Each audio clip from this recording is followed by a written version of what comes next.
Goeiemôre broers en susters. Dis lekker om julle almal hier te sien so op 'n lekker warm dag. Een van die dae klaar moes nou wees te warm. Maar dit is lekker om 'n bietjie die sonskyn op ons te voel. Ek hoop die boere kan daarom hierdie week weer ver vorder. Maar terwyl ons hier in die kerk is, julle is almal baie welkom. Ek hoop julle beleef die teenwoordigheid van die Here vandag hier. Alles wat hierdie week gebeur het, dat jy dit so 'n bietjie agter jou kan sit en vanmôre op die Here kan fokus. En dat hy ook jou hart aanraak en sommer direk met jou praat vanmôre, dit wat hier gebeur het. Baie welkom ook spesiaal aan ons nuwe kerkraadslede wat vandag bevestig word. Ons het so 'n klompie kerkraadslede so aan die einde van die jaar wat ons gaan bevestig en ons hoop dit is vir julle saam met julle familie vandag ook 'n besonderse geleentheid. Kom ons word stil en dan begin ons in sy naam.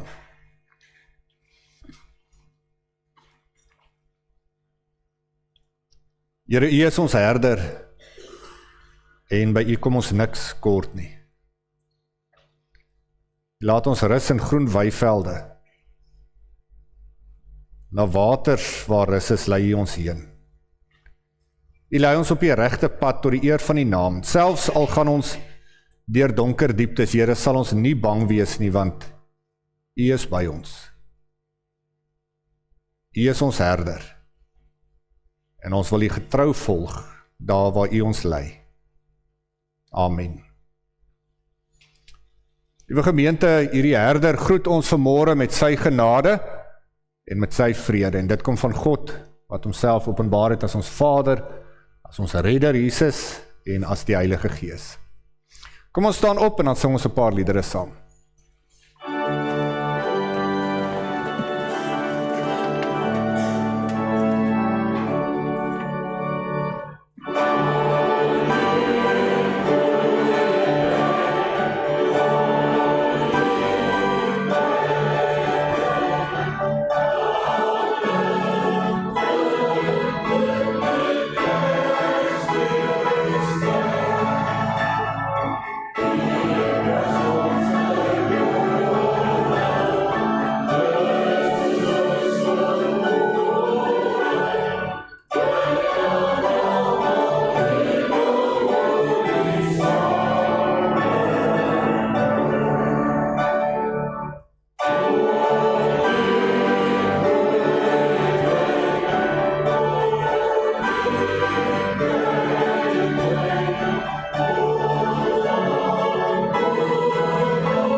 Kom ek doen vir ons 'n gebed.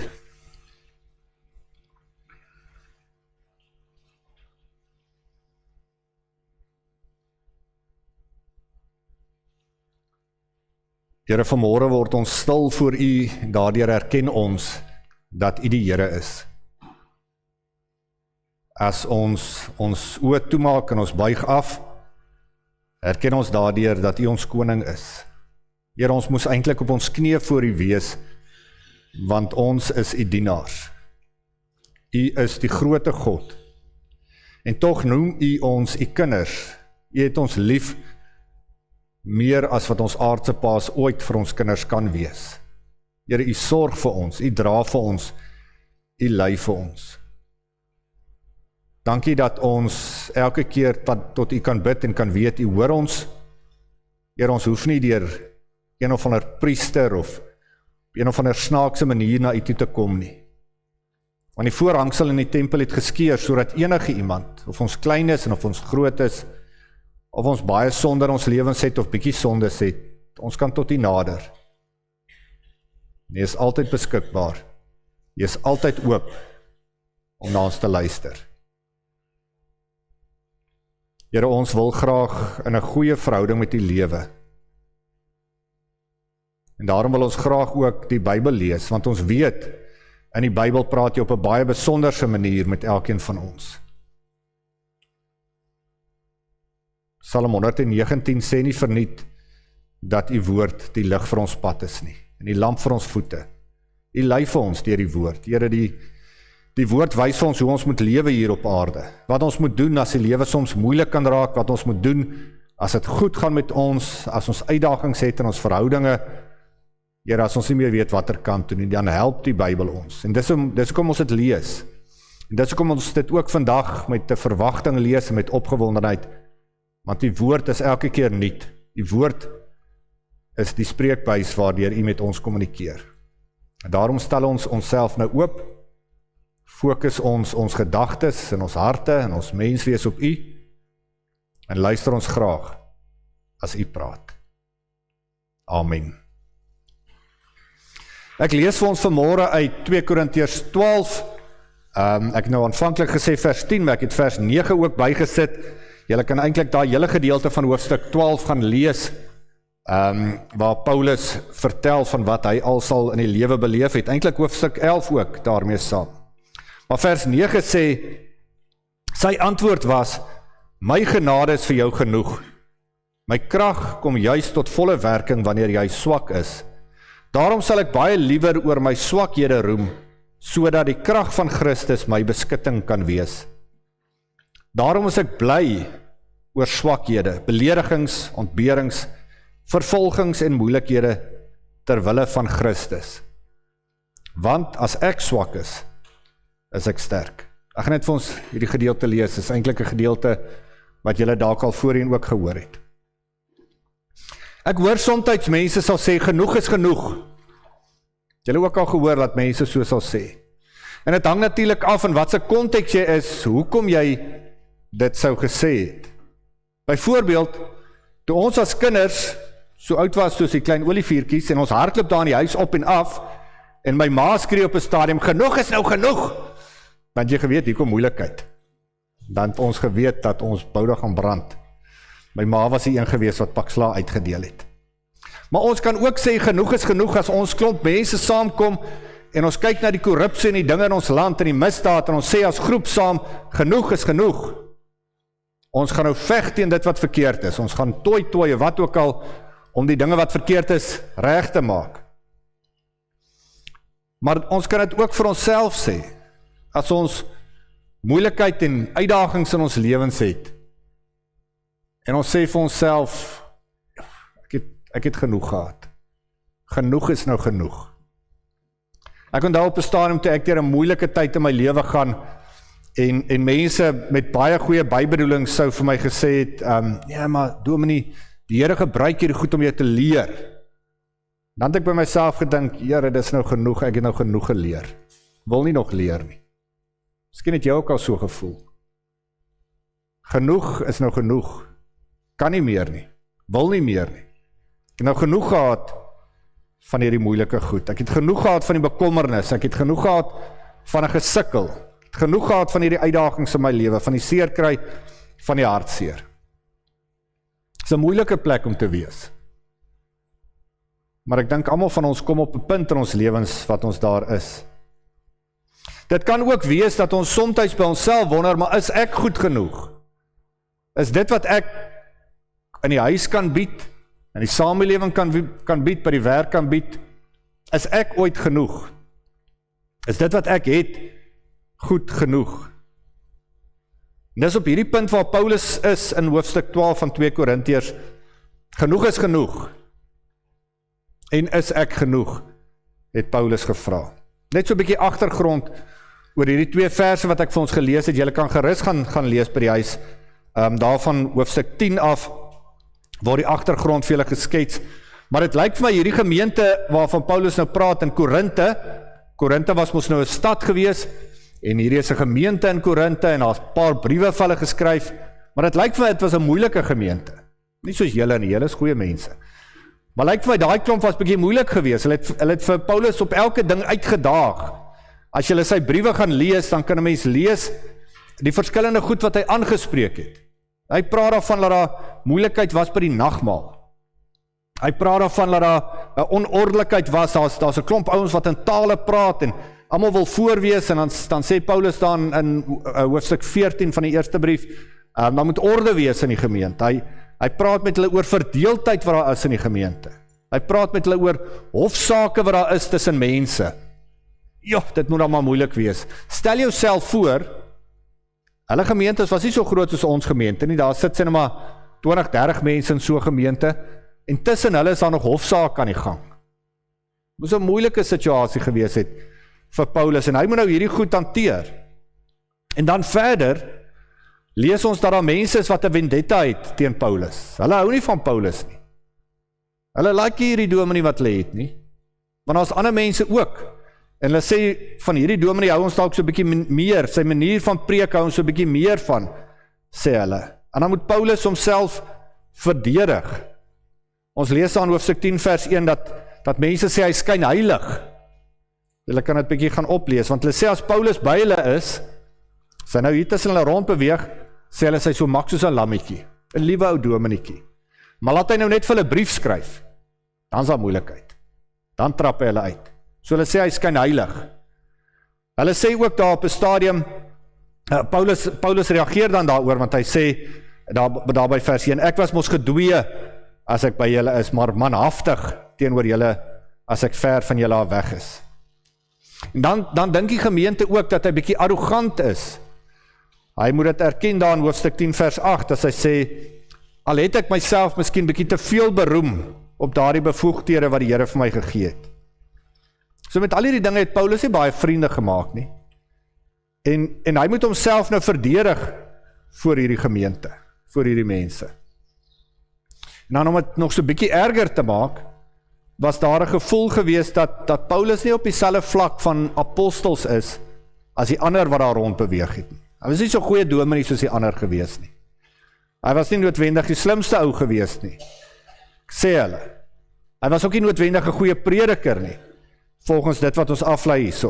Ons lees daar dat Paulus homself hierteen verdedig in hoofstuk 11 vers 6, as hy sê, al is ons miskien nie sulke gladde sprekers nie, in kennis staan ons nie agter nie. So ek is dalk nie 'n vreeslike charismatiese preker nie, maar my kop is daar nog reg, sê hy vir my. En dan sê hy verder, dit lyk of hy so 'n bietjie omwip vir die mense, en of hy nou moeg is vir hulle. Hy sê daar, hy weet hy sê die slimste of die beste wat hy doen nie, maar in vers 21 sê hy, ek het 'n klomp goed waaroor ek kan brag. Julle kla my nou aan dat ek nie so goeie dominee is nie, maar ek kan op 'n klomp goed brag, oor 'n klomp goed brag. En dan verstel hy hierdie verskriklike goed wat al met hom gebeur het, daar in hoofstuk 11, al die ontberings waardeur hy is. Hy was in die tronk gewees, hy's geslaan gewees, hy het swaar gewerk, hulle het hom van 'n boot af gegooi, hy was honger gewees, hy was koud gewees, 'n klomp goed wat met hom gebeur het. En so terloops, mense wat sê, as jy 'n gelowige is, gaan die teëspoed jou nie tref nie. Dan was Paulus nie 'n gelowige nie, want die teëspoed het hom heeltyd getref. Paulus sê, hy het al hierdie dinge beleef. Hy is eintlik 'n trappie beter as die ander apostels. En dan in hoofstuk 12 het hy iets groots om oor te breek. Hy sê op 'n stadium is hy weggeruk na die derde hemel toe. Dit klink vir ons nou so 'n bietjie vreemd, maar die antieke wêreld het geglo in vlakke, hoe die wêreld ingedeel is. Die aarde was plat gewees nog daai tyd. Dit het verander intussen tyd. Maar die aarde was plat gewees, ons het die wêreld gehad, bo die wêreld was daar 'n deel gewees in die derde hemel was waar God was. En Paulus sê, hy is een keer in 'n visioen, is hy weggeruk tot in die teenwoordigheid van God. Hy sê sommer hier jy apostel nie. Hy was in die teenwoordigheid van God gewees. Hy was een van die grootste gelowiges wat daar was. As enigiemand sou uitvra oor sy CV, kon hy nogal gebruik het. Want hy het naby aan die Here gelewe. Maar dan sê hy, daaroor wil ek nie spog nie. Dis nie wat vir my belangrik is in my lewe nie. Hy sê, om die waarheid te sê, hy is eintlik dalk nie so goeie gelowige nie. Want die Here het vir hom 'n doring in die vlees gegee, lees ons daar in hoofstuk 12. En hy 3 keer vir die Here gevra om dit van hom al weg te vat. Maar die Here doen dit nie. Nou as jy 'n goeie gelowige is, sal party kerke ook vir jou vertel, as jy net gelowig bid, dan gaan jy gesond word. Paulus, die groot gelowige, wat opgevat is tot in die teenwoordigheid van God, het 3 keer gebid dat die Here hierdie ding van hom moet wegvat. En dit gaan nie weg nie. Die Here gesmeek, groot gelowige, en dit gaan nie weg nie. En hy sê, dit is soos 'n vyand, soos 'n metgesel van Satan wat hom besig is om te slaan. En hy vra, Here, genoeg is genoeg, vat hierdie ding van my weg. En die Here doen dit nie. En dan op 'n punt, dan kom hy, dan sê hy, maar dis okay. Ek het hierdie moeilikheid in my lewe. Niemand weet wat dit is nie, hulle reken dit kan ook een of ander gesondheidsprobleem wees, niemand weet wat die doring in sy vlees is nie. Maar Paulus sê op 'n stadium, hy besef, dit is eintlik vir hom goed. Dit is vir hom goed om te sukkel, dit is vir hom goed om hierdie doring in sy vlees te hê. Want hy besef, as hy hier hoog lewe op 'n geestelike vlak, en op ander vlakke, en dit is heeltyd goed in sy lewe, dan is dit asof hy die Here een kant toe skuif. Maar as hy besef dat dit met hom swaar gaan, as daai doring in sy vlees 'n moeilikheid gee, dan onthou hy weer, maar hy is eintlik swak, en hy die Here nodig. Ek dink, elkeen van ons het dalk so doring in die vlees. So iets wat in ons karring, so iets waarvoor ons al vir die Here gesê het, Here, vat dit net weg. Here, ek kan nie meer nie. Asseblief, Here. Goed wat ook al in jou lewe gebeur het, wat jy anders sou wou gehad het. Dinge wat jy nie so wou gehad het nie, goed wat jou ongemaklik maak, dinge wat jou bekommerd maak, dinge wat jou seer maak, dinge wat vir jou moeg en moedeloos maak, wat jou laat swaar kry. Daai doring in jou vlees wat sê, Here, dit is nou genoeg. En ons bid en ons bid en ons sê, Here, vat dit net vir my weg. Los net my probleem op. En dan doen die Here dit nie. En dan verstaan ons nie hoekom dit so werk nie. As ons dan gelowig bid, sê die Bybel, gaan die Here dit vir ons wegneem. Paulus bid soos ons ook oor ons dorings bid. Vat dit weg. Maak my gesond. Gee vir my uitkoms. Gee 'n oplossing vir die moeilikheid. As die Here net eenvoudig al my dorings en al my vrees en al my moeilikheid en my omstandighede verander, dan gaan die lewe weer reg wees. Dan is ek weer op koers. Maar dan kry Paulus 'n antwoord wat hy nie verwag het nie, op sy gebed, as hy die Here vra om hierdie doring weg te vat. En die Here antwoord ons baie keer op mense, op maniere wat ons nie wil hoor nie. Die Here se antwoord vir Paulus is, my genade is vir jou genoeg. Paulus, ek gaan nie 'n doring wegvat nie. Ek gaan nie 'n moeilikheid oplos nie. Gaan jou nie red uit jou situasie uit nie. Gaan jou nie gesond maak nie. Maar my genade is vir jou genoeg. Dink bietjie vir 'n oomblik oor God se genade in jou lewe. Waar jy dit al beleef het. Dink bietjie aan die genade om 'n kind van God te wees. Dink bietjie wat dit vir jou beteken dat jy verlos is. Die genade om te weet ons gaan vir ewig in God se teenwoordigheid wees. Die genade om te kan lewe nou, nie eendag nie nou. Die genade om te kan eet, te kan werk, mense rondom mens te hê. Genade van die Here oor al die jare van jou lewe. Die genade van die Here in tye van swaar kry en beproewing. Die genade van die Here is genoeg. Die Here vat nie altyd die moeilikheid weg nie. Die Here los nie altyd die moeilikheid op nie. Maar dis juis wanneer ons swaar kry, dis juis wanneer hierdie doring in ons vlees ons steek en ons moeg is en ons moedeloos raak en ons swak voel en ons sê ons kan nie meer nie, dat ons sy genade beleef. Dat ons ervaar wat dit is om afhanklik te wees vir God. Want God se genade kom juis uit as ons swak is. So as jy vanmôre hier sit en jy wonder by jouself, is ek goed genoeg? Dan wil ek vir jou sê, jou krag lê nie in jouself nie. Jou krag lê in God. As jy wonder, hoekom die Here nie jou situasie nou oplos nie, ervaar net weer dat sy genade is genoeg. Vandag gaan ons kerkraadslede bevestig. Ek dink nou sommer terug in die vorige gemeente waarby ek was dit 'n vreeslike konservatiewe gemeente, swart pak en wit das, en die kerkraadslede het sal julle onthou soos vroeër jare het almal saam gesit. Hier waar die moederskamer is, en hierdie kant was ons nou die kerkraadslede se plek. En dan die kerkraadslede almal gelyk ingekom in die gemeente, en dan knik die hoofouderling en dan gaan sit almal so ewe formeel netjies. Dit lyk soos in die weermag. Almal so saam.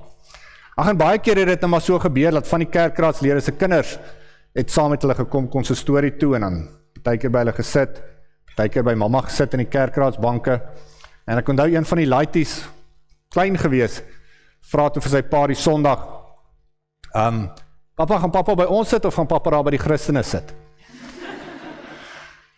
Nou, ek onthou vroeër jare, toe die kerkraad die who's who was van die dorp, nee, die belangrike ouens het kerkraad geword. Die ouens wat baie vroom is as hulle gaan sit. Ouens wat uitgestaan het aan die dorp. Maar dit is nie noodwendig die mense wat die Here soek nie. Die Here soek nie noodwendig die who's who nie.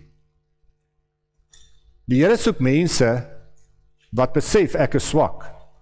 Maak nie saak hoe sterk ek is nie. Wat besef ek is swak. En ek het die krag van die Here nodig.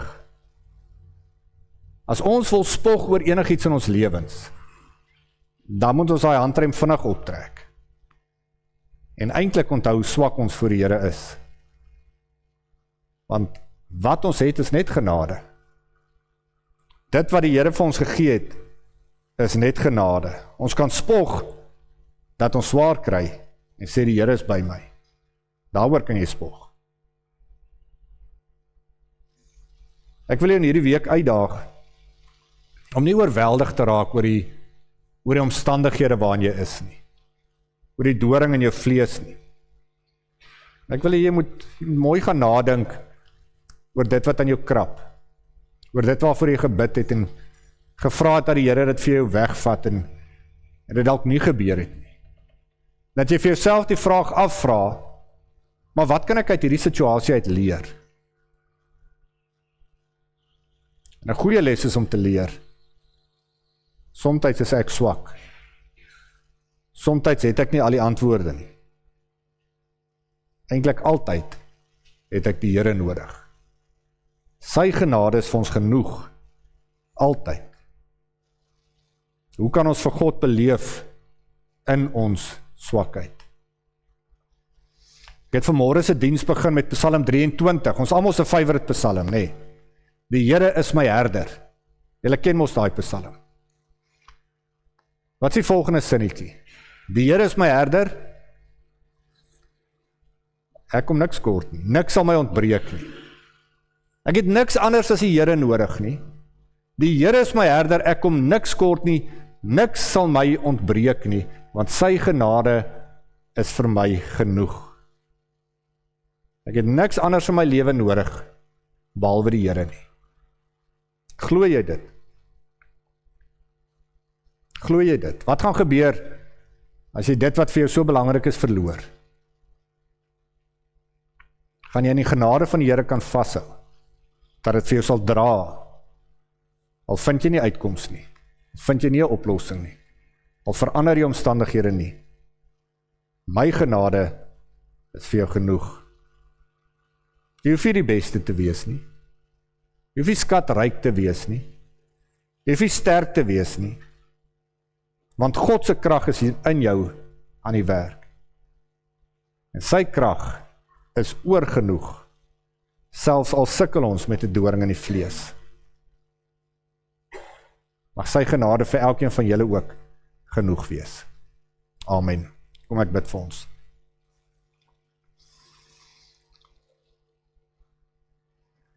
Here, U is ons herder en ons kom niks kort nie.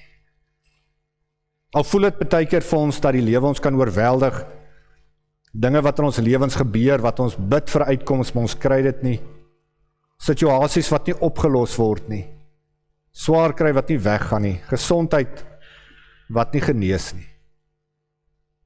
Here, dit laat ons twee in hierdie lewe, laat ons baie vrae vra.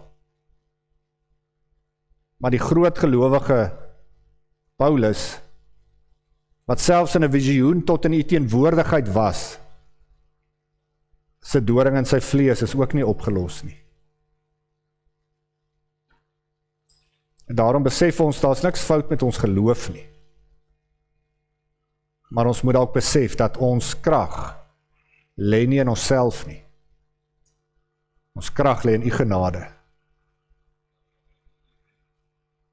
Here, mag ons elke dag uit daardie genade lewe.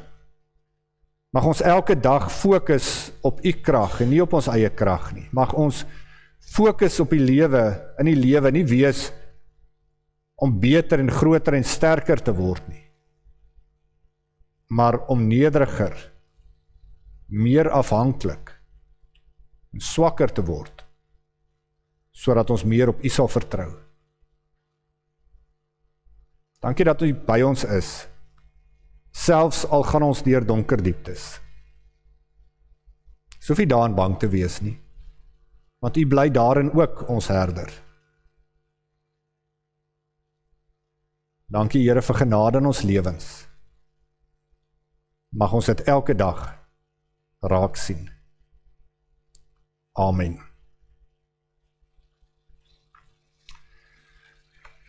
Ek gaan dan nou voorgaan om vir ons die kerkraadslede te bevestig. Ek gaan sommer hier onder staan.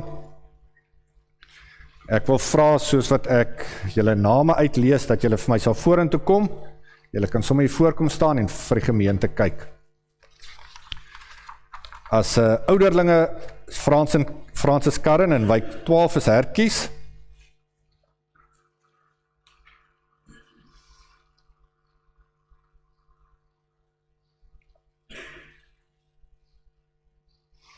Sien, is nie die tieners wat nie daarvan hou om aandag op hulle te hê nie.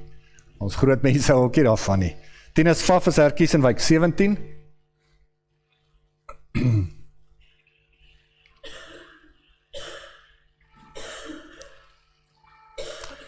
Etienne Rousseau in wijk 19.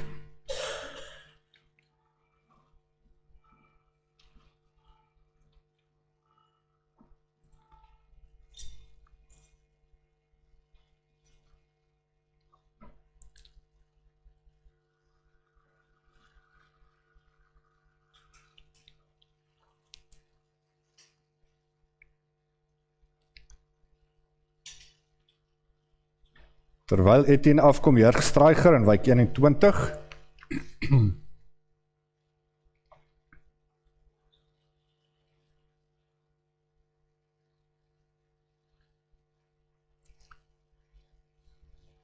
Johannes Streicher in wijk 23.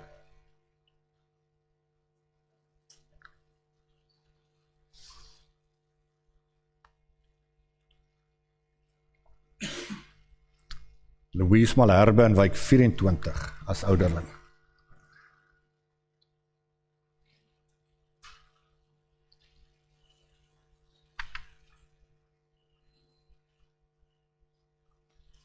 Dan as diaken in Wijk 8, Clive Wright.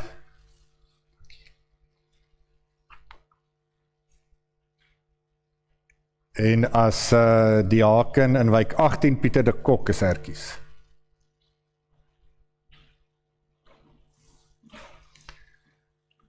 Ek het vergeet, Clive kruip weg in die moederskamer. Jou beurt is jou beurt, né?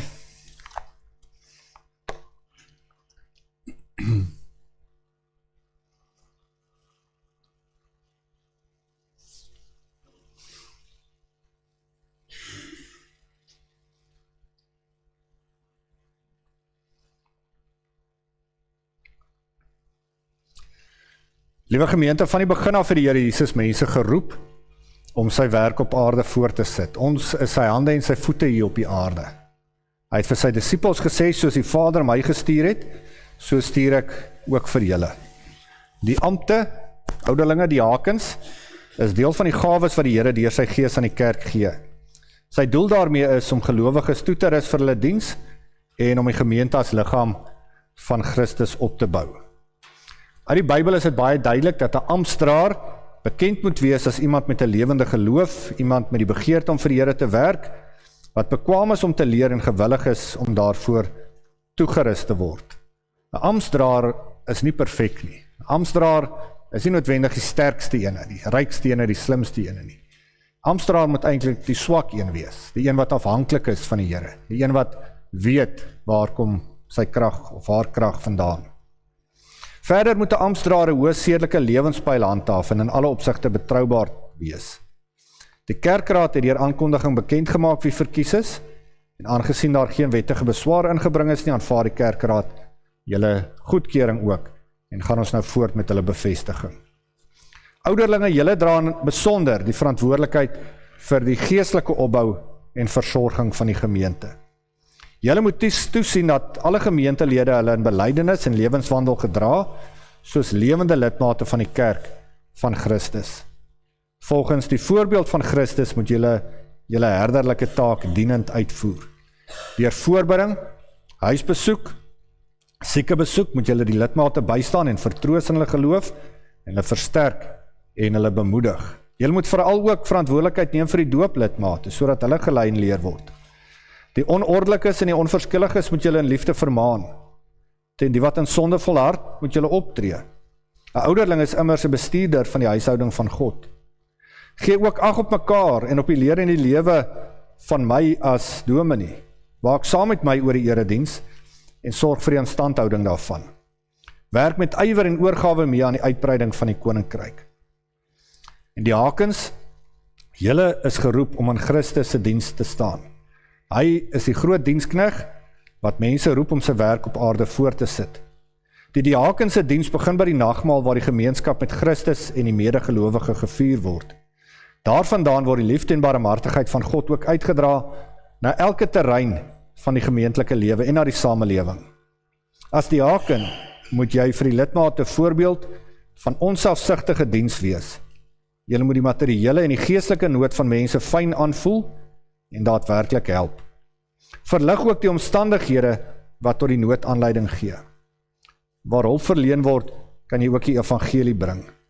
Inspireer die lidmate en rus hulle toe om mekaar se laste te dra. Versorg in die eerste plek die medegelowige, maar ook alle ander mense wat in nood verkeer. Dit is ook julle taak om te help met die insameling van die dankoffers. Julle is mede verantwoordelik om die gawes wat gegee word met wysheid en in die regte gesindheid van Christelike liefde te bestee. Julle moet asseblief op die volgende vraag antwoord, sodat elkeen kan hoor dat julle bereid is om hierdie diens te aanvaar. As jy oortuig daarvan, dat God jouself deur sy gemeente tot hierdie besondere diens geroep het, aanvaar jy die Ou en die Nuwe Testament as die enigste onfeilbare woord van God, en as die volkome leer van die verlossing, en verwerp jy alles wat daarmee in stryd is, beloof jy om die ampt soos dit aan jou voorgehou is volgens hierdie leer getrou te vervul, en aanvaar jy dat jy medegelowige die verantwoordelikheid het om jou op die regte pad te help.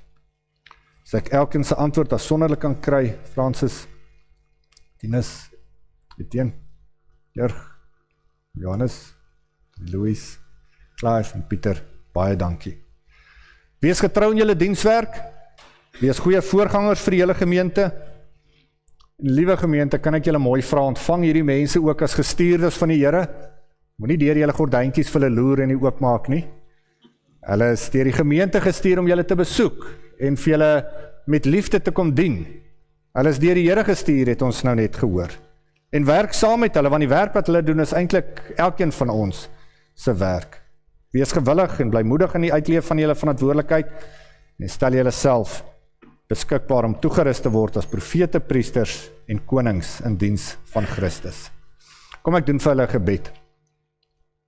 Vader, baie dankie dat die mense roep, dat die mense gebruik, dat die mense gewillig en bekwaam maak, sodat hulle ook u werk in die kerk en in ons gemeenskap kan doen.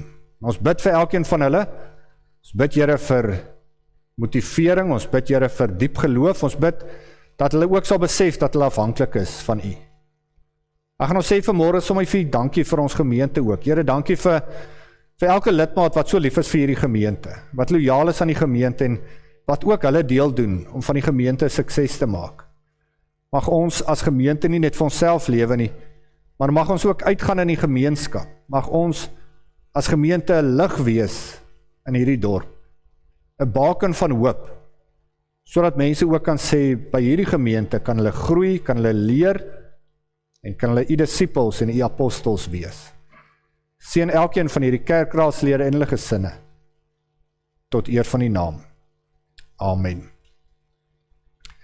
Ek wil dan net vir julle baie geluk sê, ek gaan vir die nuwe kerkraadslede, gaan ek julle lysie gee, dat julle ook weet wie en wat julle moet bedien. Jurg, baie geluk vir jou, om Johannes,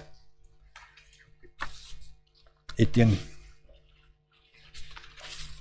en Louise, baie geluk vir julle ook, Pieter. Yes. Kom ons staan op en dan sing ons vir hulle die seën van die Here toe.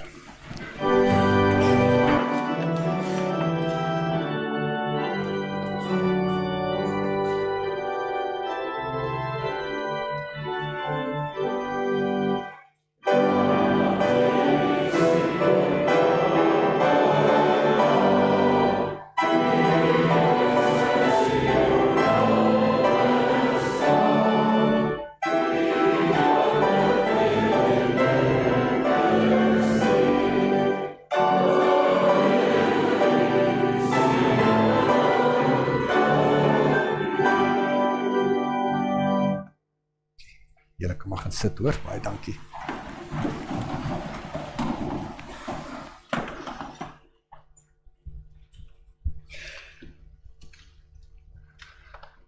Daar is nou die geleentheid dat u die Here kan dien met u offergawe.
Net vinnig so 1 of 2 afkondiginge. Ek dink 'n belangrike geleentheid wat jy moet bywoon is vanaand, is daar 'n kerssangdiens daar by Moedergemeente saam met Michael Lind en 'n klomp kore wat gaan deelneem. So lekker om vanoggend weer te begin om die Kersliedjies te sing, né? Bietjie weer in die gevoel van Kersfees in te kom. So vanaand is daar samentlike diens by Moedergemeente. Dis om 7:00. Almal van julle is welkom by hierdie geleentheid. En dan baie dankie vir julle voorbereiding vir ons persone op die gebedslys. In hierdie week was klein Henny Pinaar in die hospitaal opgeneem en tannie Rina Lots. Henny dink ek is by die huis, Elmien, en ek dink amper tannie Rina sou ook ontslaan word. Ons bly bid vir hulle. Ag, en dan het almal van julle seker die hartseer nuus ook al gehoor van hom Willie de Villiers wat oorlede is hierdie afgelope week. Willie 'n groot gees hier in ons gemeente en ons gemeenskap. By die kerk, by die aftreeoord. Ag, ek het hom Willie se grappies altyd so geniet. Hy vertel vir ons mos so hier in die middel van die jaar, hy gaan nou sy woonstel opgee daar by die aftreeoord, en dan gaan hy elke aand by 'n ander tannie slaap, sê hy. Dan hoef hy nou nie meer te betaal vir verblyf nie. Ag, en dis hoe oom Willie was, en ons het hom so geniet en waardeer, sy mooi gesindheid. Toe Werner vir my Woensdag laat weet dat oom Willie oorlede is, en ek praat met Linda daar by die aftreeoord, sê ek vir haar, ek weet nou nie wie om te besoek nie, want oom Willie se seun Jan is mos nou in die Kaap, en by die aftreeoord, hy was almal se oom Willie, hy was vir almal kosbaar gewees, so van my kant af vir julle wat naby hom was, innige simpatie ook, maar ek dink ons gemeente en ons gemeenskap ly 'n groot verlies met oom Willie se afsterwe. En dan daarmee saam het Minkie Weppener ook die afgelope week haar ma verloor. Julie, ons dink aan julle, as gesin ook, dink Minkie is nou anderkant vir die begrafnis, ons bid vir julle in hierdie tyd, en vir haar ook, en vir die groter familie, baie sterkte vir julle ook, met dit alles saam. Geluk ook aan almal wat vandag verjaar, dit is nou die lewe, nee, dat 'n mens saam met die hartseer van die lewe, die mooi van die lewe ook kan hê. Ek sê Woensdag vir mense, ons as dominee se werk, dit is nou presies dit. Ek is by die kerk, oom Dr. Werner bel my, sê, oom Willie is oorlede, en ek is sommer hartseer oor dit, maar nou moet ons kinderkrans hou. Nou moet ons spring en lag, en goed saam met die kinders. Nou in die volgende oomblik gaan ek aftree oor toe, en is hartseer daar saam met die ouer persone wat vir hom Willie mis, en daarna gaan ek na 'n skoolfunksie toe, wat jy weer moet smile en wave en alles net reg is. Dit is so die op en die af van die lewe. Maar ek dink aan almal van ons lewens is dit ook maar so, saam met die hartseer is ons dankbaar vir almal wat hierdie week verjaar. Maria Becker verjaar vandag, Tiaan Oberholzer en tannie Wilna Saiman. Ag, en dan volgende Saterdag verjaar oom Nikkie en tannie Sita.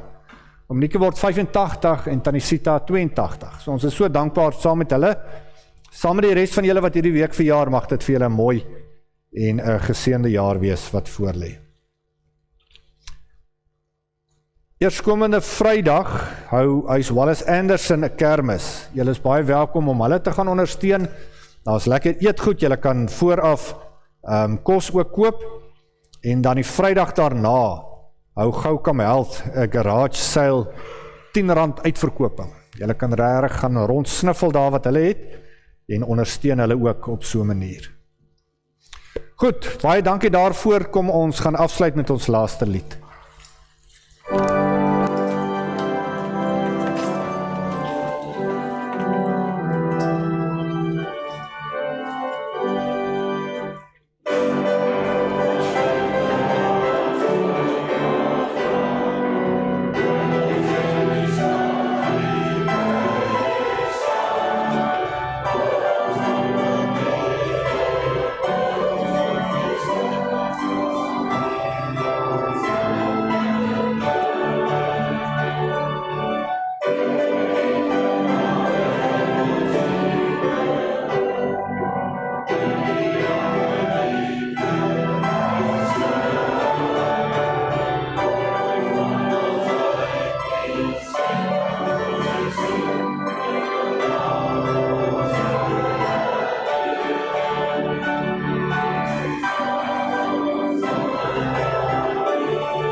Ontvang nou die seën van die Here en gaan huis toe in sy vrede.